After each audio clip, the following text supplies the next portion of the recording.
Dans la vidéo précédente, tu parlais pas d'un certain Polquin, non? Oui, Molière, en effet, ouais. Ouais. Il s'appelle Poquelin et Ouais. non Polquin, hein? C'est... ouais. Désolé, mais c'est quand même une erreur, hein, ça.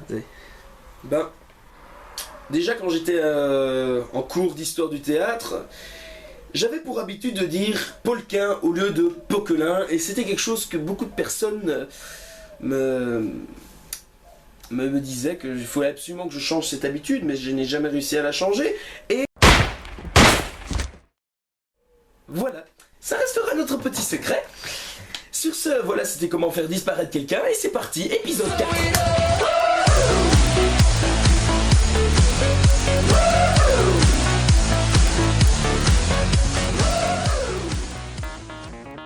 Hello les manipulateurs avisés et bienvenue dans l'épisode 4. Et aujourd'hui, nous allons parler de Molière. Non, le théâtre. Non, dans l'intro, j'ai parlé de secret, de disparition, tu vois, c'est le kidnapping des enfants. Mais d'où viens-tu, mec ? Je vais donc vous parler de l'art que j'apprécie le plus, la magie. Et évidemment, grâce à tous les livres que j'ai, je vais essayer de vous définir ce qu'est la magie. Déjà, pour commencer, on ne parle pas de magie, mais d'illusionnisme. La magie relève normalement du fantastique, de l'incroyable. Un peu comme dans les films ou dans les livres tels que Harry Potter, Merlin l'Enchanteur, Jésus... On continue. Bref, remettons les points sur les i et définissons ensemble les différents termes liés à la magie. La magie est donc un mot qu'on va utiliser dans le cadre de quelque chose de surnaturel, dans le cadre d'une fiction, dans le cadre du fantastique, mais avec le temps, le problème c'est que le mot magie est devenu synonyme du mot illusion.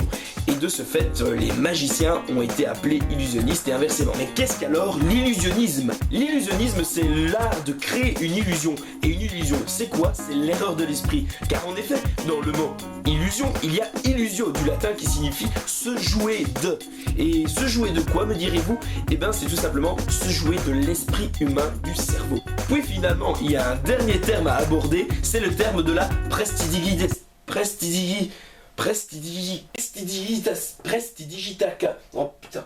Prestigiti.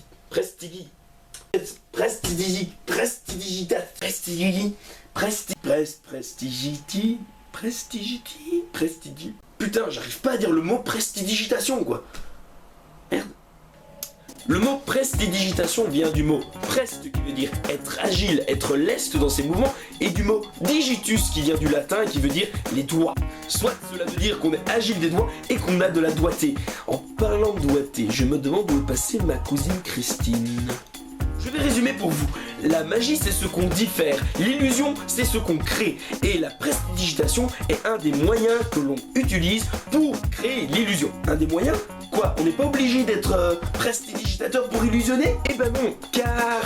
Si je vais dans un magasin pour acheter un tour comme celui-ci, un classique, je serai en mesure d'effectuer un tour du premier coup, sans entraînement. Donc on peut pas me qualifier de grand manipulateur ou de personne ayant de la doigté. Christine, où te caches-tu ?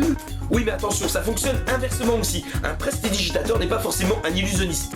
Les Extreme Card Manipulation ne sont pas des tours de passe-passe, mais bel et bien de la jonglerie, des gars qui manipulent des cartes avec une vitesse incroyable. Et cela fait chier tous les illusionnistes lorsqu'on dit qu'un gars qui manipule quelques cartes est un prestidigitateur. Pourtant c'est le cas parce que le terme de prestidigitateur signifie seulement qu'on est agile des doigts. Bordel, qu'est-ce que c'est compliqué.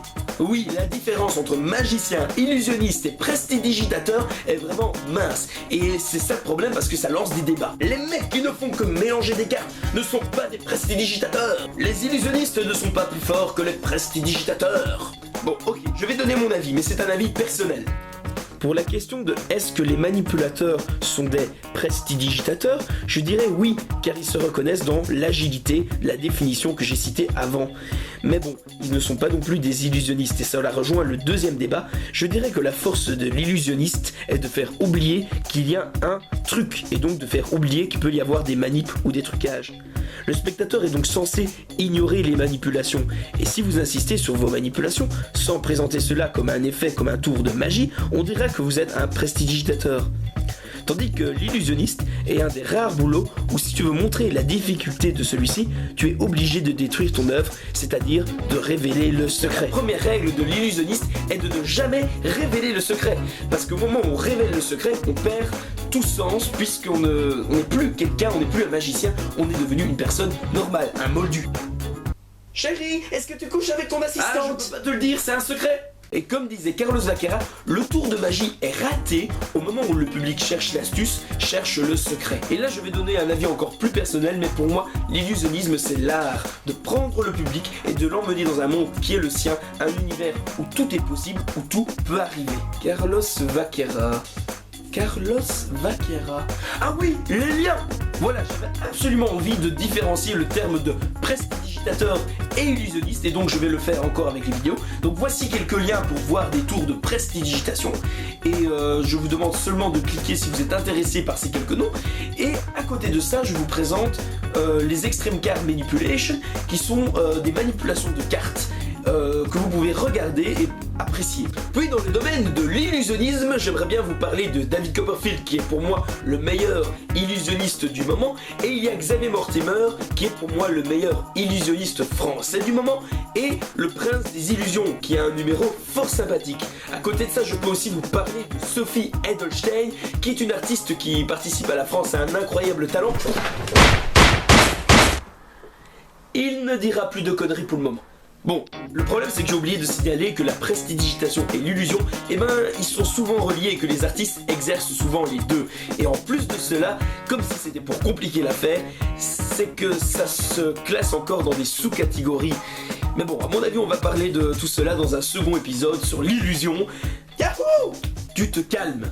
En tout cas, prestidigitation, magic or not magic. En tout cas, c'est de l'art.